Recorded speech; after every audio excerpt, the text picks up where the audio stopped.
धर्म सभा में उपस्थित भाइयों बहनों और बच्चों, आरंभ करें उससे पहले प्रभु की भक्ति में एक भजन के माध्यम से, अपनी स्वरचित रचना के माध्यम से।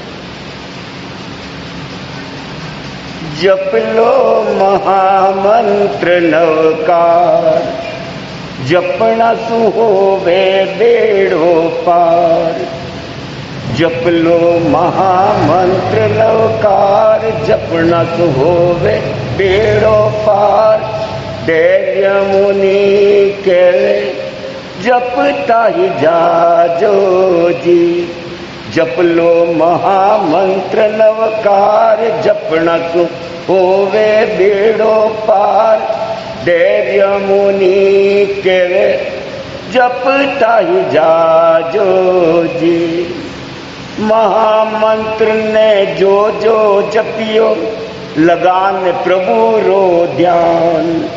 महामंत्र ने जो जो जपियो, लगान प्रभु रो ध्यान।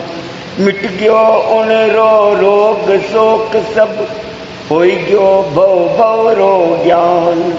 मिट गयो उन रो रोग शोक सब, होई गयो भव भव रो ज्ञान।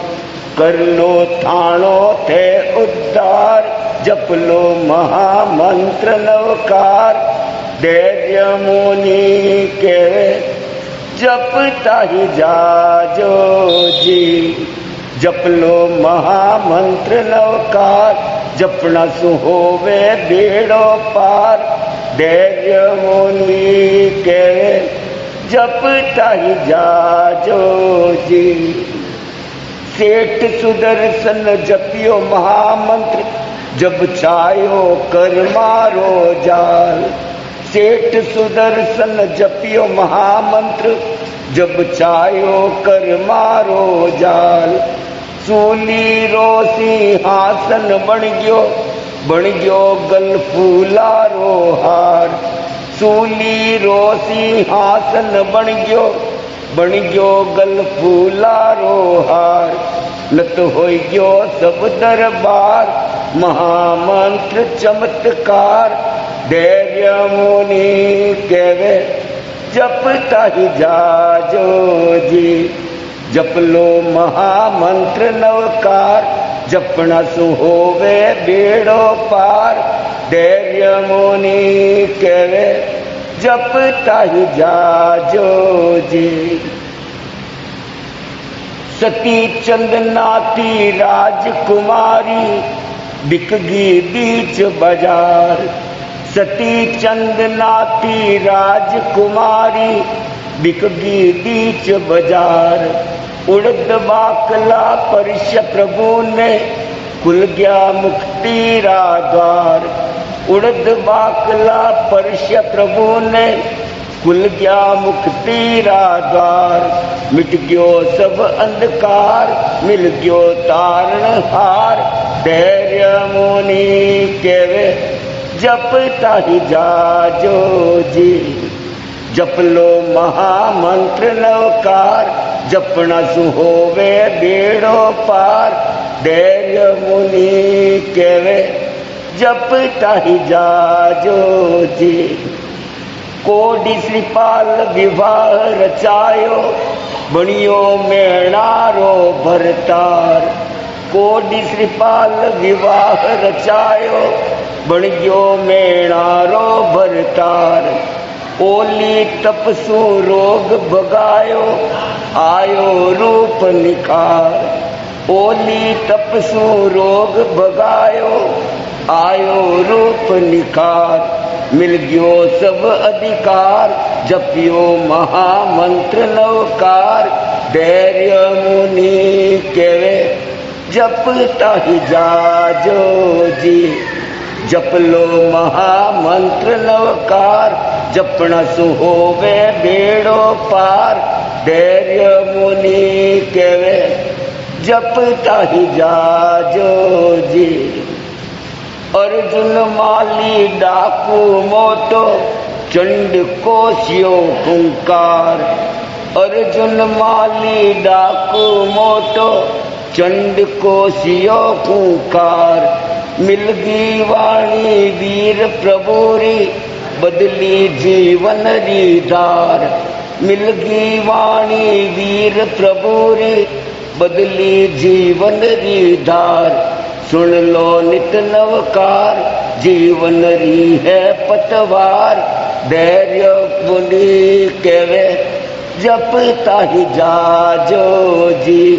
जप लो महामंत्र नवकार, जपना सुहोवे बेड़ो पार। धैर्य मुनि केवे, जपता ही जाजो जी, जपता ही जाजो जी। और जो अपना जीवन प्रभु को समर्पित कर देता है, प्रभु के अंदर अपने मन को रमण कर लेता है, अपनी आत्मा में प्रभु को बसा लेता है और अपने रोम रोम के अंदर, अपनी श्वास श्वास के अंदर प्रभु में वास करने लग जाता है, ऐसा व्यक्ति निश्चय ही अपने जीवन का कल्याण करते हुए मोक्षगामी बनता है।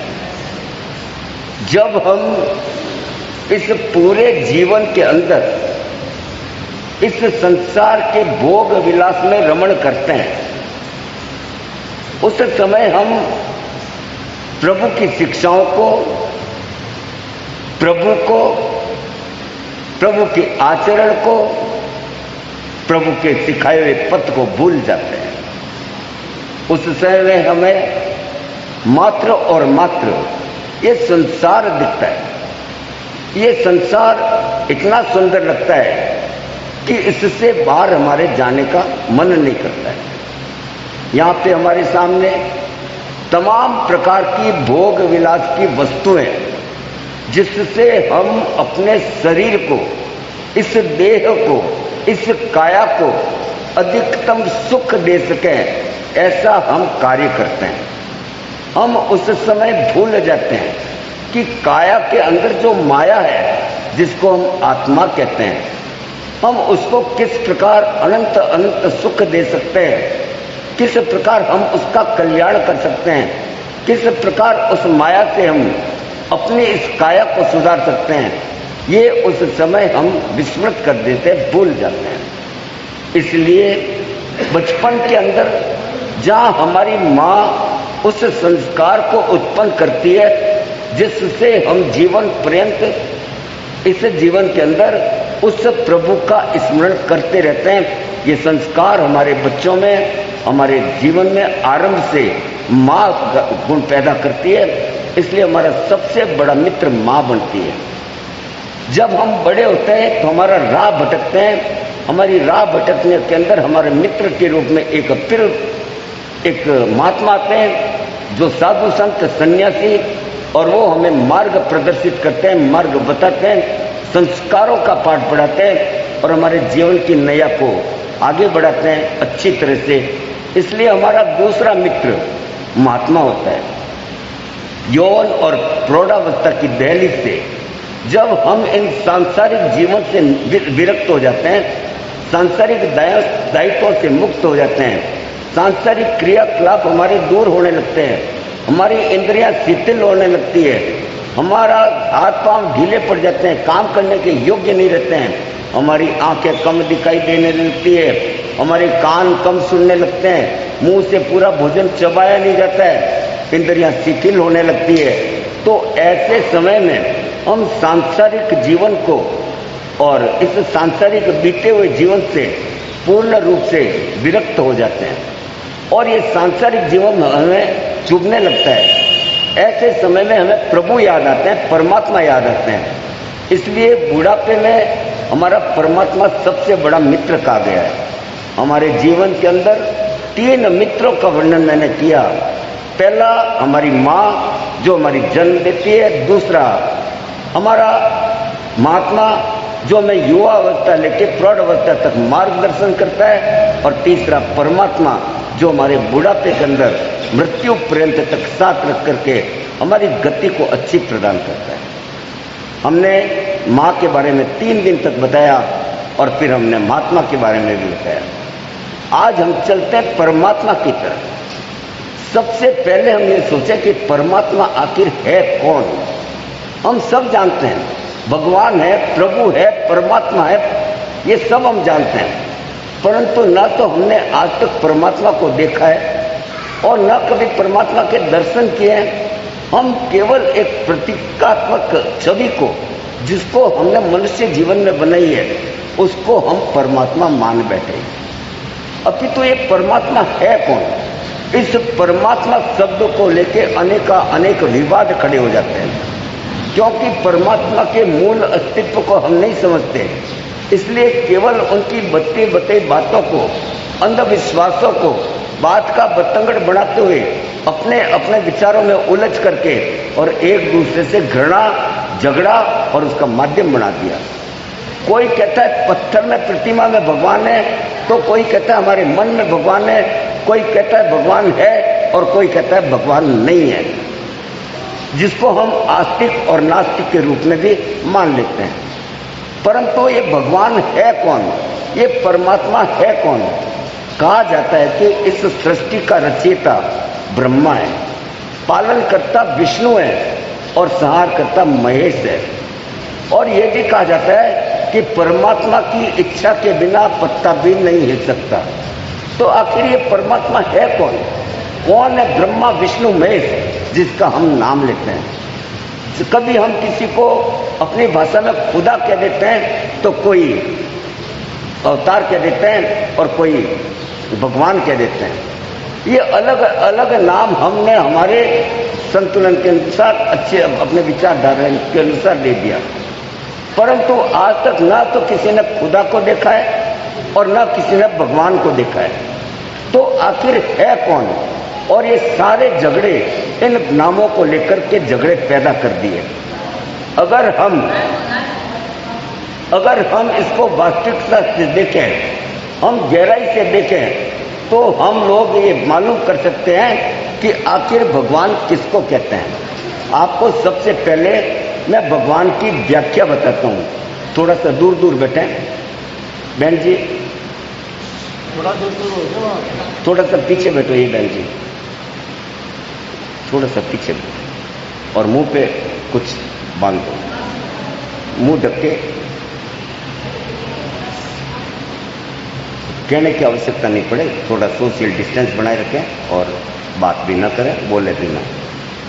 तो हम बता रहे थे कि भगवान है कौन, किसको कहते हैं भगवान, ये खुदा है कौन, आज तक हम पहचान नहीं पाए और झगड़े इसी ना पहचानने के कारण हो गए। मैं आज आपको उस तरफ ले जाता हूं जिसको हम परम शक्ति कहते हैं, परमात्मा कहते हैं, भगवान कहते हैं, खुदा कहते हैं, ईसा कहते हैं, सब कुछ नाम दे रखे हैं, परंतु हम जानते नहीं हैं। ये भगवान, ये ब्रह्मा, ये विष्णु, ये महेश, ये खुदा, ये नाम की कोई चीज संसार में है ही नहीं। इस नाम का कोई व्यक्तित्व नहीं है, कोई व्यक्ति नहीं है और उसको हम भगवान कहते हैं। हमारे यहाँ पे कुछ झगड़े होते हैं। जैन समाज कहता है भगवान का कोई अस्तित्व नहीं है, भगवान नहीं होते हैं, हमारे सिद्ध पुरुष होते हैं, और कुछ कहते हैं भगवान होते हैं। खुदा, मुसलमान कहते हैं हमारे कुछ नहीं होते हैं, हमारा खुदा है सिर्फ, उसके अलावा कुछ होता ही नहीं है। सब इन नाम को लेकर झगड़े में पड़ गए। भगवान का अर्थ क्या है? भगवान कभी भी जन्म नहीं लेता है, जिनका मरण और जन्म नहीं होता है, वो शाश्वत सत्य होते हैं।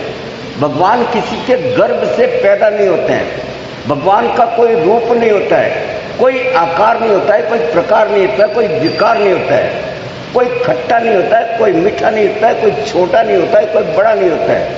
अर्थात भगवान अपने बिल्कुल आकार रहित, किसी प्रकार का कोई भी उनमें ऐसा नहीं होता है जिसको हम भगवान कहा जा सकता है। तो फिर ये भगवान है कौन? खुदा है कौन? प्रभु है कौन? भगवान है कौन? ये बात, ये हमारी एक प्रकृति है। प्रकृति का मतलब है कि इस संसार के वायुमंडल में जो प्रकृति होती है, जो प्रकृति हमारे को पैदा करती है, हमारा पालन करती है और हमारा संहार करती है, उस प्रकृति वो परम शक्ति है, और उस परम शक्ति के बिना हमारा अस्तित्व तो कुछ नहीं है। इसलिए उस परम शक्ति को हमने भगवान कहा है। और उस परम शक्ति का कोई जन्म नहीं होता है, कोई मरण नहीं होता है, वो शाश्वत सत्य है, किसी की मां के गर्भ से वो पैदा नहीं होता है। इसलिए इस परम शक्ति का, जिसको हम प्रकृति कहते हैं, इसका कोई आकार प्रकार रूप विकार इत्यादि कुछ भी नहीं होता है। अब हम ब्रह्मा विष्णु महेश की तरफ चलते हैं कि ये ब्रह्मा विष्णु महेश कौन है। आप कोई काल ऐसा होगा जिसमें इंसान का जन्म हुआ, जीव का जन्म हुआ होगा और उसमें मनुष्य का जन्म भी हुआ होगा। उस समय मनुष्य बिल्कुल अबोध था, अज्ञानी था, परंतु कभी किसी के ज्ञान का रेखा, ज्ञानावनीकरण का उदय हुआ, सोचने समझने की थोड़ी शक्ति आई होगी, तो उसके मन में एक चिंतन आया होगा, अरे अभी तो मैं हूं, ये मेरे पास में नया किसने जन्म ले लिया, अरे ये किसने जन्म ले लिया, ये कैसे उदय हो गया। उसके मन में आया आखिर ऐसा कौन है जो कि ये पैदा करता है। उसने मन में एक कल्पना करी होगी कि कोई ऐसी शक्ति विद्यमान है जो कि नए नए चीजों को पैदा करती है, उत्पन्न होती है, अभी तो था ही नहीं और अभी पैदा कैसे हुआ। मनुष्य का मन बड़ा चंचल होता है। उसने मन में सोचा कोई ऐसी शक्ति है, ऐसा कोई जरूर है जो कि पैदा करता है। तो उसने एक आकार बनाया, गोल चेहरा बनाया, अपने जैसी आंखें बना दी, हाथ खोद दिए, पांव टांगे कर दी और उसको एक आकार दे दिया और उसके मन में उसका नाम दे दिया ब्रह्मा। थोड़ी दिन में देखा कि अरे ये तो इतना सत्ता इतना बड़ा कैसे हो गया, इसको कौन खिला रहा है, कौन पिला रहा है, मैं भी कोई छोटा सा था, इतना बड़ा कैसे हो गया, ये मेरे को बड़ा कौन कर रहा है। उसके मन में फिर कल्पना आई कि कोई ऐसी शक्ति जरूर है जो हमारा लालन पालन कर रही है, हमको खिला रही है, पिला रही है, हमारा सारा की सारा पोषण कर रही है। ऐसा उसके मन में विचार आया होगा। तो उसने एक नई कल्पना करी, एक व्यक्ति और है वहां पे जो कि हमारे को खिला पिला रहा है। उसने उसका नाम दिया विष्णु और उसको कहा पालन करता। और उसने एक मन से आकार बनाया, गोल गोल चेहरा बनाया, आंखें नाक करी, मुंह बनाया और कान बनाए, इसी प्रकार से हाथ और पांव बनाए, क्योंकि वो अपने जैसा आकार, जैसा अपना आकार है वैसा उसने चित्र बना दिया और उसका नाम डाल दिया विष्णु। कुछ दिन बाद में उसने देखा कि अरे अभी तो ये जिंदा था, अब ये बोलता नहीं है, चलता नहीं, हिलता नहीं है, इसको कोई लेके गया, कोई राक्षस बैठा है। इस तरह से उसने देखा कि आप पे आया, पालन किया और वो जा भी रहा है, इसको ले जाता कौन है। उसने मन में सोचा कि वास्तव में इस प्रकृति में, इस ब्रह्मांड में इस कोई राक्षस भी है जो दिखाई नहीं दे रहा अपन को, पर ये लोगों को ले जा रहा है। तो उसने मन में आया, राक्षस का रूप आया, राक्षस भयावह होता है। तो उसके मन में एक और फिर आकृति बनाई और ऐसी आकृति बनाई कि उसको राक्षस का रूप दिया और उसको नाम दे दिया शिव शंकर। शंकर का रूप देख लीजिए, आपका बड़ा डरावना रूप लगेगा, तांडव नृत्य करता हुआ लगेगा।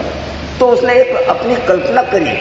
कालांतर में धीरे धीरे विज्ञान बढ़ा, ज्ञान बढ़ा और आकार अच्छे फोटो के रूप में ले गए, एक हमारे जैसे आकर्षक तस्वीरें बना दी और उसने कई तरह के उनका उपक्रम कर दिया अपनी उस धारणा के अनुसार। इनको कहते हैं ब्रह्मा विष्णु और महेश, और कालांतर में इनका नाम पड़ गया ब्रह्मा विष्णु महेश। ये ब्रह्मा विष्णु महेश कुछ भी नहीं है, ये एकमात्र परम शक्ति है। एक प्रकृति की एक शक्ति है, ब्रह्मांड में एक शक्ति है जो परम शक्ति है। और कहा जाता है इस परम शक्ति के बिना एक पत्ता भी नहीं हिल सकता, आप कुछ भी नहीं कर सकते, उस परम शक्ति के हम अधीन हैं। इसलिए कहा जाता है कि भगवान की मर्जी के बिना पत्ता भी नहीं हिल सकता। अपितु भगवान कण कण में विराजमान है, उनका कोई रूप व्याख्या नहीं है। प्रकृति तो रोम रोम में और कण कण में विराजमान है। इसलिए कहा जाता है कि भगवान रोम रोम में कण कण में विराजमान है। ये असली चीज ये है और इसको कहते हैं भगवान।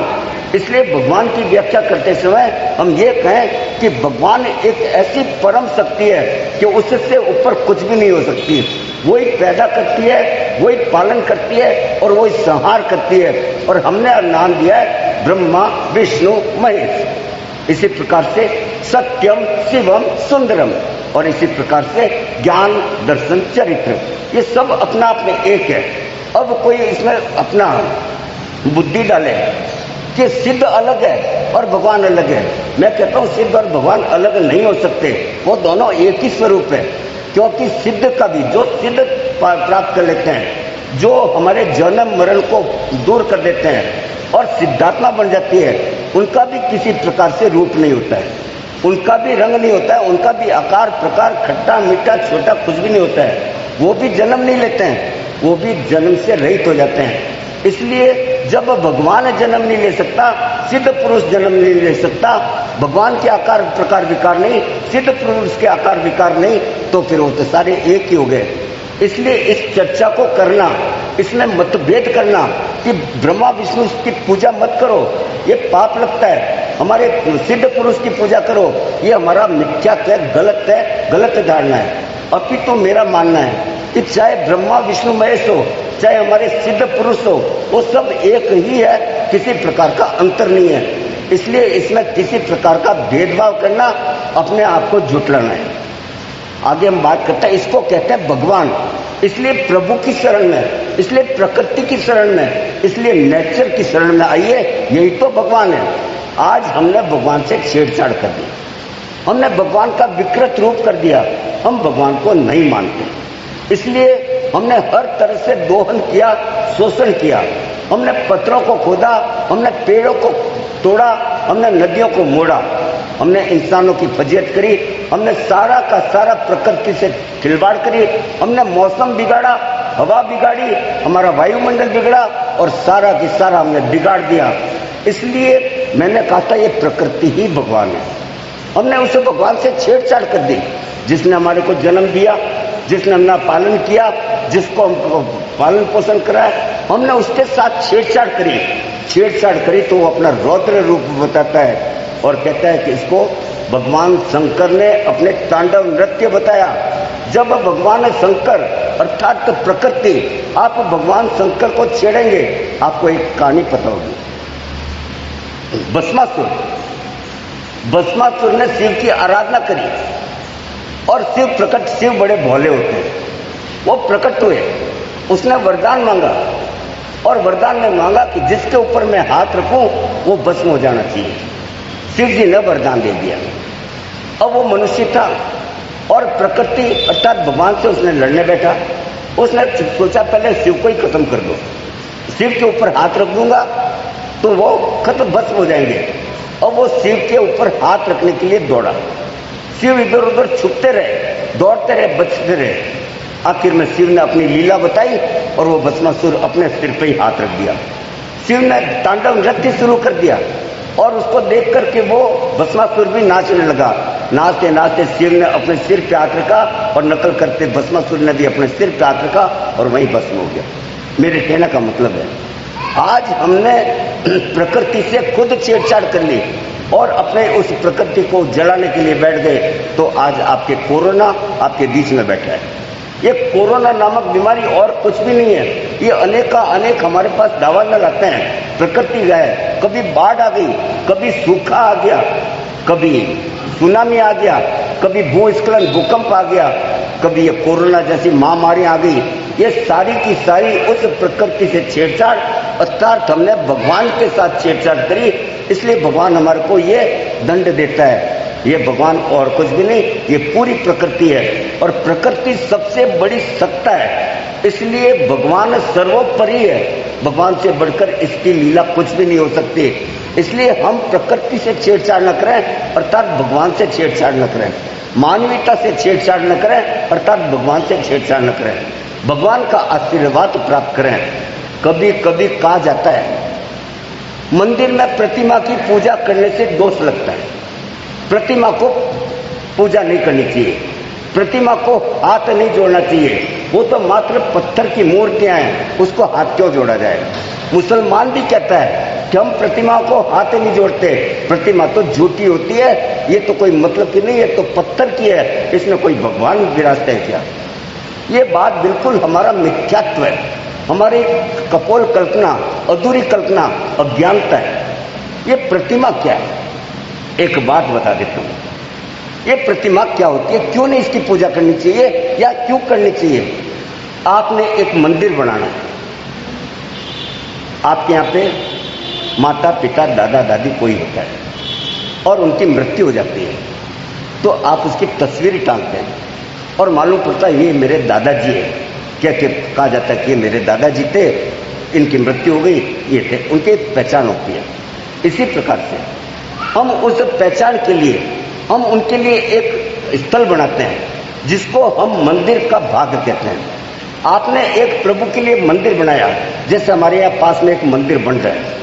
अब ये मंदिर का स्वरूप है, सबको पता है, यहाँ पे भगवान विराजेंगे, भगवान की प्राण प्रतिष्ठा की जाएगी मूर्ति की, सबको पता है। परंतु अभी मंदिर नहीं है ये, अभी तो भवन बन रहा है, मंदिर के लिए बन रहा है। अब यहाँ पे जो कारीगर काम करते हैं वो जगह जगह थूक देते हैं, वहां बैठ के खाना खा लेते हैं, जूठा कर देते हैं, चप्पल पहन के चले जाते हैं, क्योंकि वो अभी मंदिर नहीं है, मंदिर की जगह है जिस पे बनेगा, अभी वो पवित्र और पावन नहीं है। इसलिए आप चप्पल लेके चले जाते हो, इधर उधर थूक देते हो, वहां बैठ के मुंह झूठा कर लेते हो, सब कर लेते हो।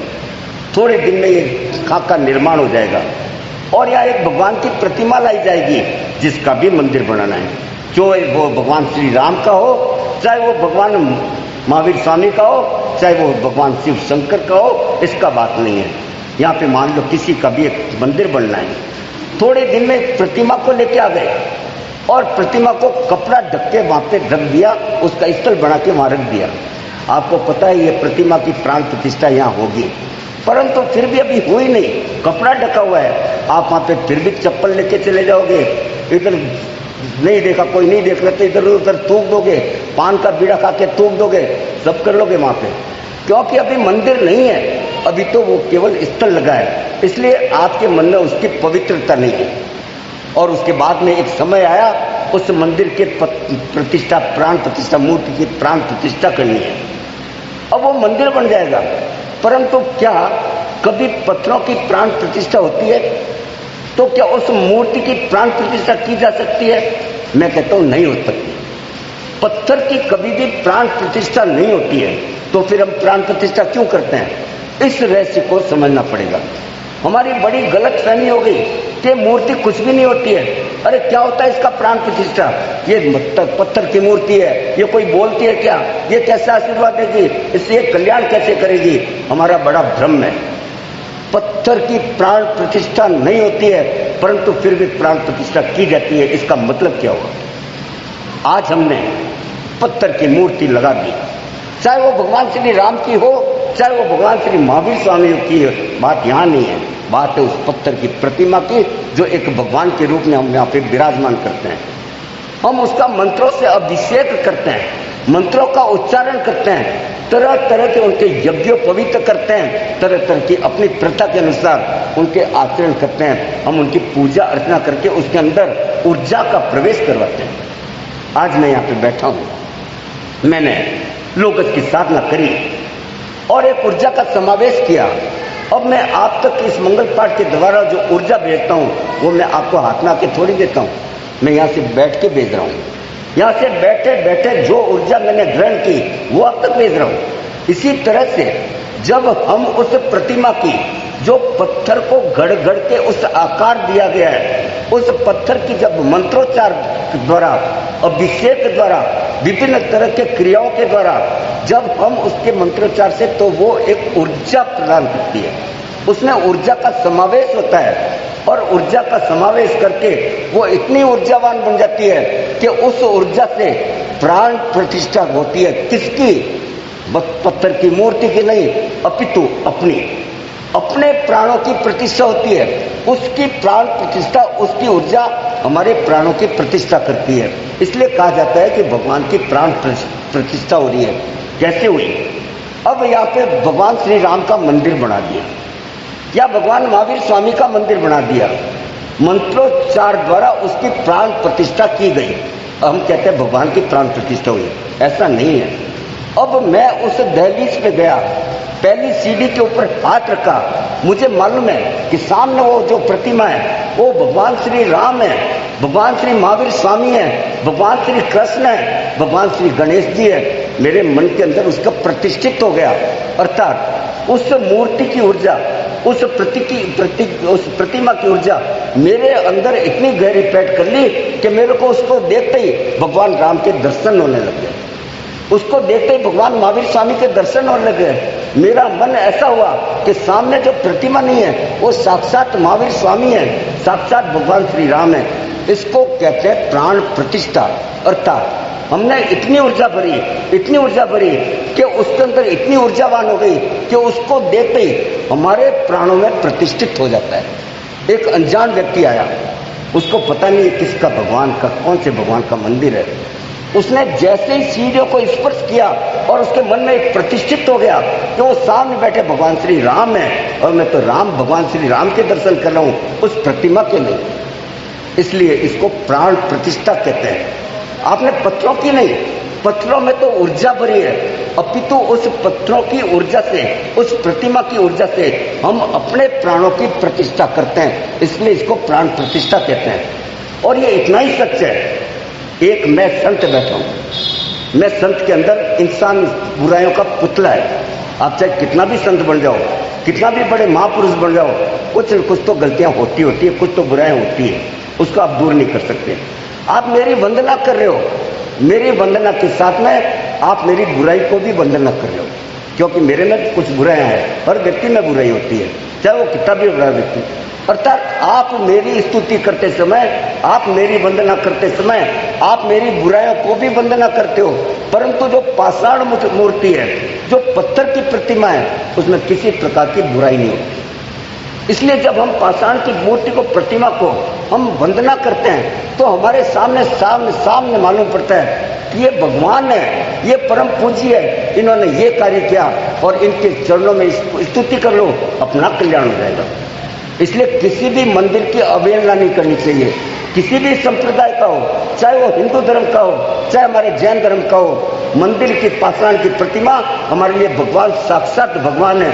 आप उसके सामने कुछ बैठ के आरती कर लो, उसके साथ कुछ पूजा कर लो, उसका ध्यान कर लो, आपके मन के अंदर प्रतिष्ठित हो जाएंगे एक भगवान के रूप में।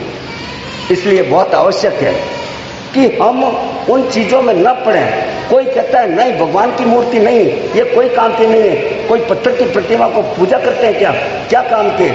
मैं कहता हूं कि इंसानों में क्या दोष है कि आज हम संत बनने के पश्चात भी हम एक दूसरे से लड़ते हैं, एक दूसरे की बुराई करते हैं, एक दूसरे को देखना पसंद नहीं करते हैं, एक दूसरे से वंदना नहीं करते हैं। बुराइयां हमारे अंदर है, उस प्रतिमा में नहीं है।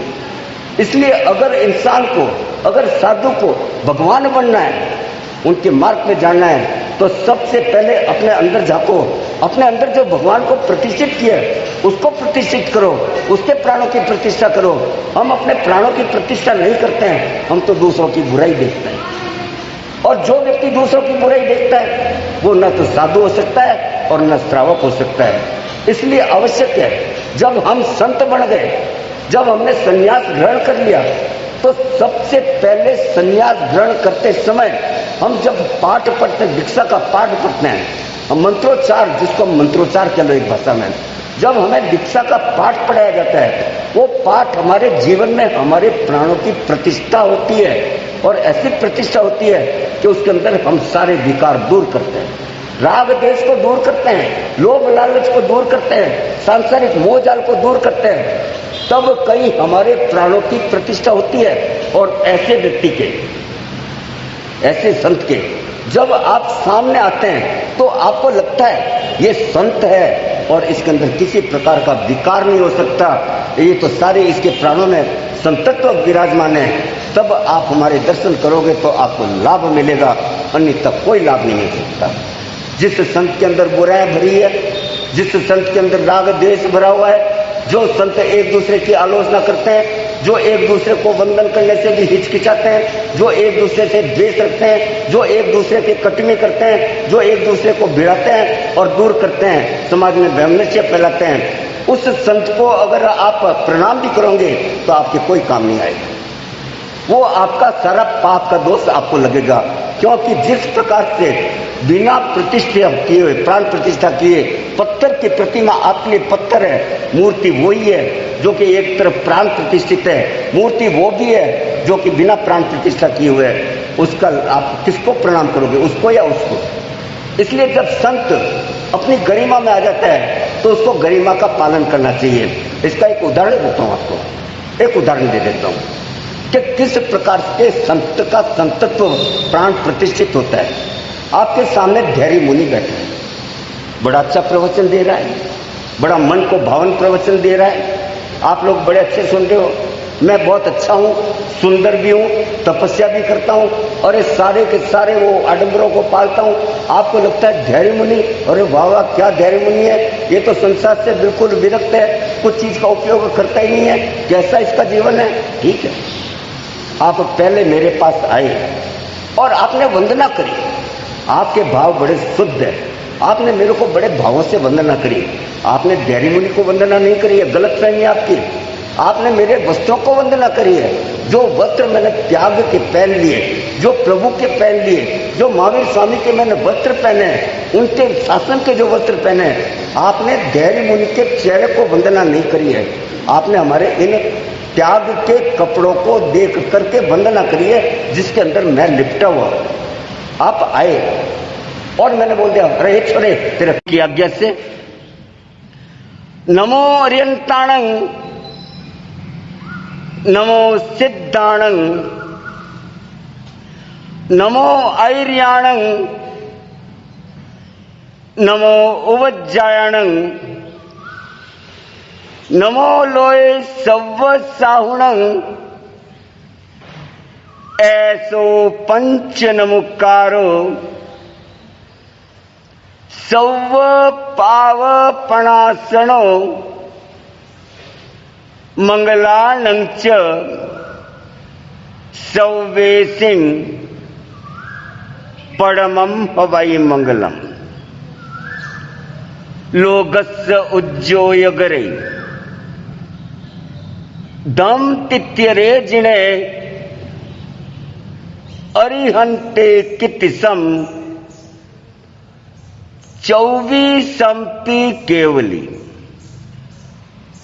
उसब मज्जियम च वंदे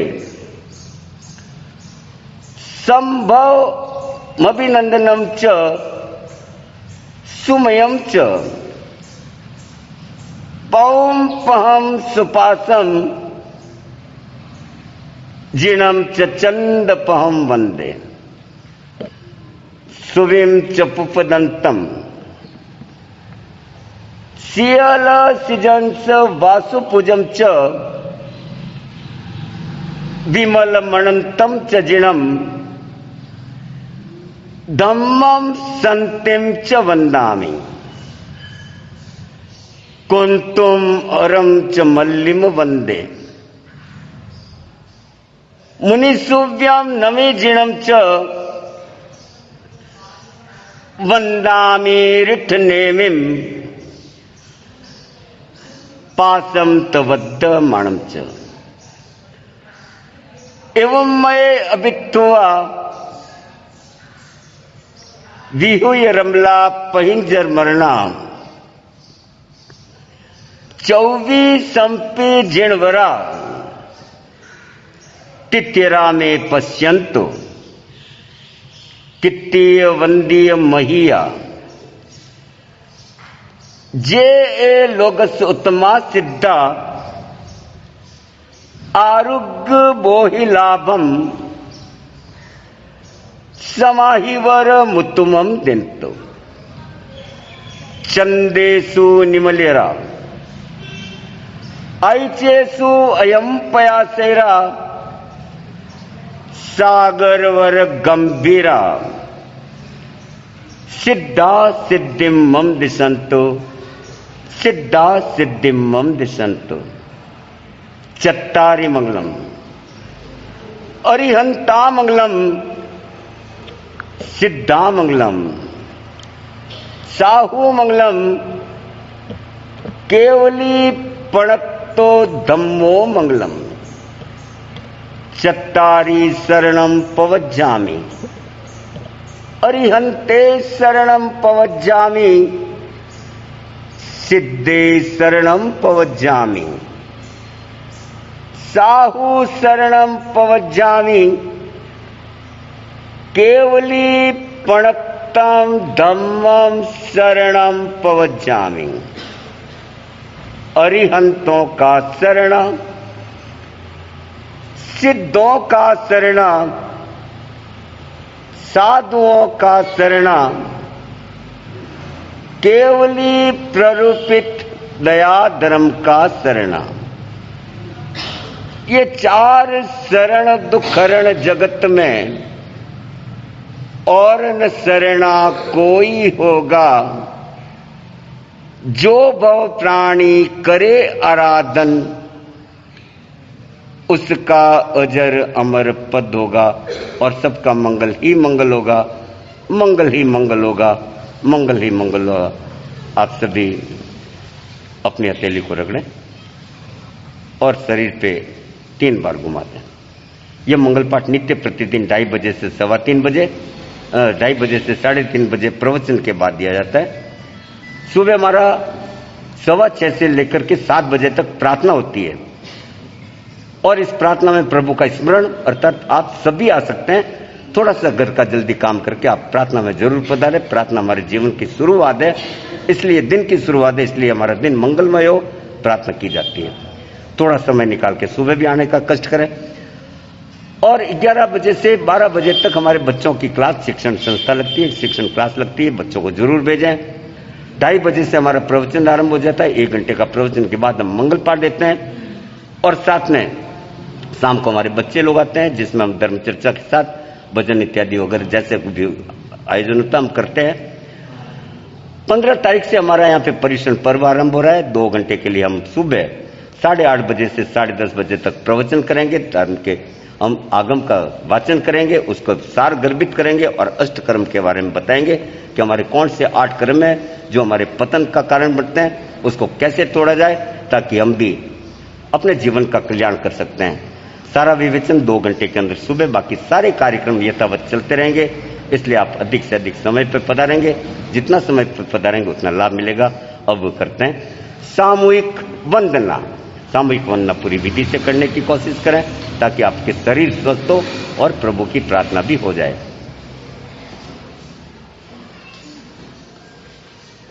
जो नहीं उठ सकते बैठे रहो, कोई चिंता मत करना। उठने में तकलीफ होती तो बैठे रहो। तीखू तो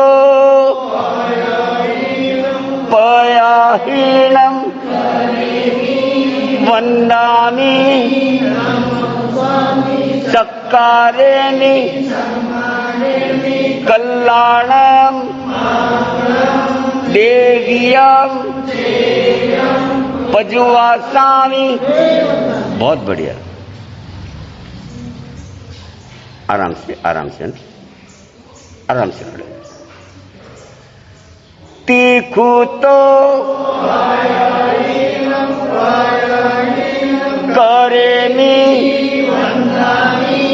नमं सामि सम्मानेमि मंगलम चेयम।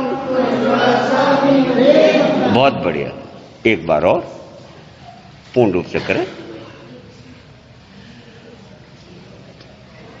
तीखू तो